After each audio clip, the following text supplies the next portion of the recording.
Kamu kan aku lihat kemarin ini jadi satgas COVID sampai malam-malam, tengah malam loh gengs, tengah malam itu nyemprot-nyemprot, makamin kan nggak dibayar sama sekali. Nah tapi itu tetap dilakukan dengan ikhlas ya, insya Allah ya. Insya Allah. Kok bisa sih kamu bisa dapat beasiswa berturut-turut S1, S2 dan itu tuh kayak jalannya tuh lancar banget, kayak jalan tol ya? Kayak jalan tol gitu.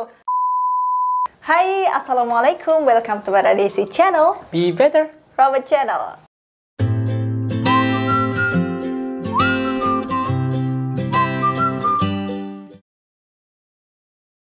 Hai gengs, di kesempatan kali ini aku mau ngomongin soal beasiswa yang emang udah udah biasa pada tahu semua, yaitu LPDP bersama bintang tamu kita adalah Aka. Bintang tamu. Ini Habib ini adalah teman Karang Taruna ya. Jadi kita itu satu komunitas Karang Taruna Sitimulyo. Dan kenapa aku undang Habib ke sini? Karena dia tuh sebenarnya agak ngeselin sih. Ngeselinnya kenapa? Karena dia tuh dari kuliah S1, kuliah S2 itu tuh dibiayai negara terus, coy. Dapat beasiswa, alhamdulillah ya Bib ya. Jadi kuliah S1 tuh di UIN, itu jurusan apa Bib? Ilmu Kesejahteraan Sosial. IKS, Ilmu Kesejahteraan Sosial. Itu pakai beasiswa bidik misi.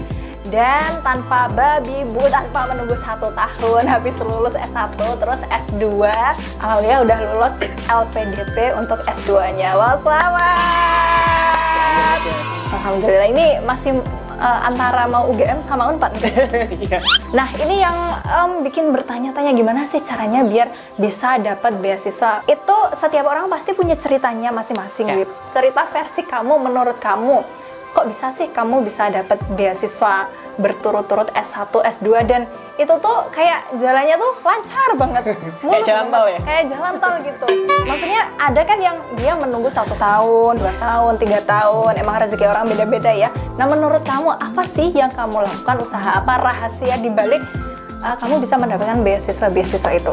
Oke, ya terima kasih untuk waktunya di hari ini ya. Mungkin sedikit sharing dengan ya alhamdulillah yang di S1-nya itu memang dari beasiswa bidik misi, karena ya saya yang pertama karena dari keluarga yang ekonomi kurang mampu, sehingga memang kan untuk program bidik misinya kan diperuntukkan untuk yang keluarga kurang mampu gitu. Nah, itu. Terus untuk yang tapi juga yang berprestasi. Iya, benar. Memang yang itu dan juga berprestasi. Nah, yang ditantangannya memang yang di berprestasinya itu, soalnya di nanti pas penyeleksiannya juga. Nah, itu kan ada seperti portofolio. Nah, apa sih kegiatan-kegiatan kamu yang sudah dilakukan? Nah, kayak kegiatan-kegiatan sosial, terus itu termasuk berarti pas udah SMK ya? Iya, jadi kan pas SMK kebetulan juga aktif lah berorganisasi, seperti kalau yang di SMK itu Dewan Ambalan, terus waktu itu juga udah ikut gabung ke Karang Taruna, jadi itu kan bisa jadi tambah pengalaman organisasi, terus juga apa sih yang udah kamu lakuin untuk negara juga, terus memang itu untuk S1 udah ditanya kayak udah ditanyain pas wawancara. Jadi kalau pas pemberkasan itu sih cuman berkas-berkas ya administrasi secara umum gitu ya. Nah, penentuannya itu memang di wawancaranya gitu, sama nanti kan ada kayak kalau yang untuk bidik misi itu ada cek rumah gitu loh, home visit. Ya ada home visitnya kayak gitu. Jadi untuk penentuannya memang yang lebih banyaknya itu di wawancaranya gitu. Nanti untuk menentukan apakah memiliki kompetensi atau prestasi kayak gitu, terus pengalaman-pengalaman kayak gitu yang di S1-nya. Oke, berarti udah dari DA, terus Karang Taruna, terus prestasinya. Ini prestasinya kamu apa aja nih? Kalau yang juara kelas atau gimana? Waktu SMK alhamdulillah dari awal lah semester pertama sampai 5 itu alhamdulillah memang selalu ranking juara 1 kelas gitu di kelas. Dan ya memang itu yang jadi latar belakang juga, karena juga ditanyain pas administrasi itu range rankingnya juga ditanyain. Di administrasinya itu ditanyain. Jadi kan waktu itu perlu ada pemberkasan buat dilampirkan kalau bukti pernah ranking gitu di kelas 10 besar kayak gitu. Prestasi yang lain itu bisa masuk nggak ya di luar akademi? Bisa sih kayaknya. Nyantumin sertifikat kayak gitu ya? Nyantumin sertifikat pas yang sebelum-sebelumnya gitu. Kalau yang kemarin kan alhamdulillah juga kalau yang pas di SMK tuh sering kayak diikutin lomba-lomba gitu, meskipun nggak selalu dapat yang nomor 1, nggak dapat nomor 2 gitu. Ya alhamdulillah ada beberapa sertifikat yang bisa tak lampirin lah, kayak yang kemarin yang pertama itu adalah Olimpiade Matematika, Sains itu. Kalau yang biasanya per tahun tuh kayak keagamaan tuh. Nah itu juga alhamdulillah kemarin MThi dan juga MHI yang bisa tak lampirin gitu. Jadi mungkin pertimbangannya dari ini ya, itu yang dipertimbangkan juga prestasinya itu. Oke, jadi memang dari akademiknya dapat karena memang orangnya 1 ya. Alhamdulillahnya iya. Terus dari kegiatan, maksudnya prestasi yang di luar akademik juga ada. Terus kegiatan-kegiatan sosial juga ada. Jadi itu yang bisa masuk bidik misi kayak gitu. Ya, itu tadi untuk S1. Yeah. Jadi untuk usahanya ya teman-teman tahu sendiri lah ya gimana caranya biar bisa berprestasi di sekolah masing-masing. Terus yang S2-nya nih, rahasianya apa di balik itu? S2 ya harapannya sih ya semoga ini masih bimbang sih Kak. Bener UGM atau Unpad. Tapi kan ini beasiswanya udah fix dapat nih. Iya, kalau beasiswanya alhamdulillah memang udah dapat. Untuk yang S2 sih kalau LPDP kan memang visinya kan mengutamakan kayak ada apa sih yang bisa kita kontribusikan juga ke Indonesia gitu, yang sudah dan baru dilakukan dan akan dilakukan. Jadi itu lebih dicantumin ke kayak CV gitu, kayak apa ya? Personal statement, gitu. Ya esainya juga di esai kontribusi itu disuruh jelasin apa yang sudah kita lakuin soal sosial. Di samping itu juga memang ada ini sih kayak prestasi-prestasi apa yang pernah dilakukan selama perkuliahan S1-nya terus. Nah itu kamu masukin apa aja itu? Waktu itu aku masukinnya cuman yang di luar akademik karena memang yang di Bangka Belitung itu. Iya alhamdulillah. Itu apa sih, Jambore atau apa sih? Iya, Jambore Pemuda Indonesia. Jadi itu yang ngadain siapa dulu? Kementerian Pemuda dan Olahraga. Tahun 2018 sih tepatnya. Lumayan ya, namanya dari Kementerian Pemuda dan Olahraga ya. Ada tanda tangan Pak Menteri memang. Itu bisa masuk. Itu terus yang akademik sih, alhamdulillah kemarin kan pas buat jurnal itu bisa lolos. Nah itu juga udah. Itu jurnal apa itu? Jurnal sosial tapi tentang CSR. Lolosnya lolos di jurnal kampus sih IKS gitu. Welfare. Jadi dari bukan jurusan yang terindeks cinta loh. Tapi memang apa nasional sih.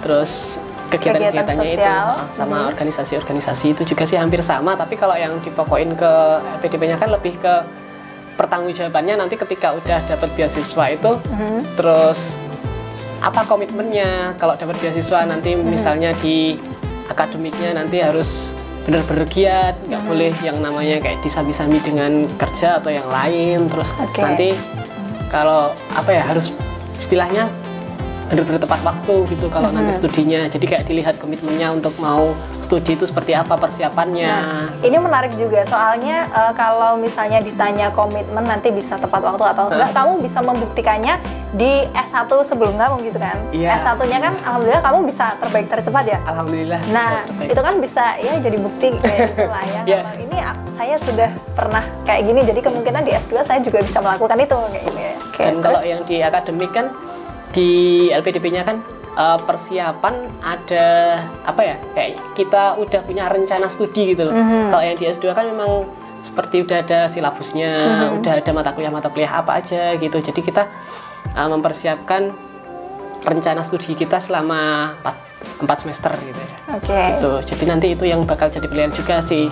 Pendaftar ini apakah benar-benar komitmen pengen lanjut kuliah atau enggak kayak gitu. Terus nanti dengan track recordnya yang di S1 itu nanti bisa dipertimbangkan apakah itu nanti bisa lulus tepat waktu atau enggak. Seperti itu sih. Terus untuk kegiatan sosialnya juga udah nggak ditanya lagi ya. Kamu kan ikut apa aja, Viv? Karang Taruna masih. Iya, kalau organisasi itu.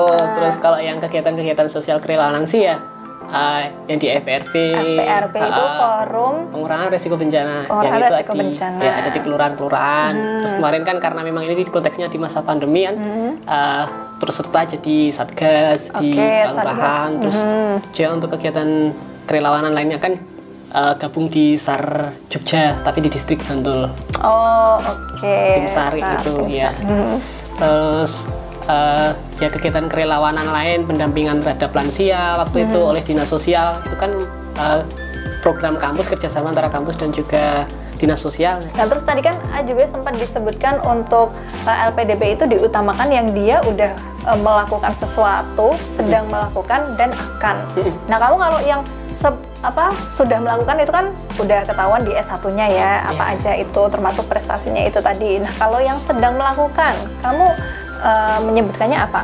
Kalau yang sedang dilakukan sih saya menyebutkannya yaitu kegiatan-kegiatan yang masih sekarang mungkin melalui Karang Taruna juga dan juga melalui FRB juga itu ada beberapa kegiatan-kegiatan kontribusi gitu ya, sosial yang setidaknya sedikit yang bisa saya kontribusikan gitu.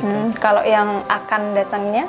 Yang akan datang sih kayak apa ya, harapan-harapan sih ya pinginnya nanti kan utamanya karena konteks saya kan lulusan dari IKS, itu kan yang pengen saya bangun itu ada sebuah komunitas atau lembaga yayasan. Nah itu yang bergeraknya itu di bidang penanganan PPKS. PPKS itu pemerlu pelayanan kesejahteraan sosial. Nah nanti gambarannya kan saya dan juga teman-teman alumni IKS baik di UIN maupun dimanapun, nah itu nanti kan bisa menerapkan keilmuannya itu dengan melalui komunitas itu gitu. Oke, itu tadi rentetannya ya teman-teman. Jadi udah tahu kan backgroundnya seperti apa yang kemudian dicari oleh LPDP dan itu tadi kalau analisisnya Habib. Nah ini analisisku dari perspektif agama ya. Aku tuh inget tuh, jadi ada salah satu ustadz yang ada di Sitimulyo itu tuh pernah bilang, Ki, kalau kamu menolong agama Allah itu pasti nanti Allah itu bakal menolong kamu kayak gitu. Ya istilahnya kita kalau melakukan kebaikan lah, apalagi misal di jalan yang diridhoi Allah kayak gitu, nanti pasti Allah tuh bakal menolong kamu.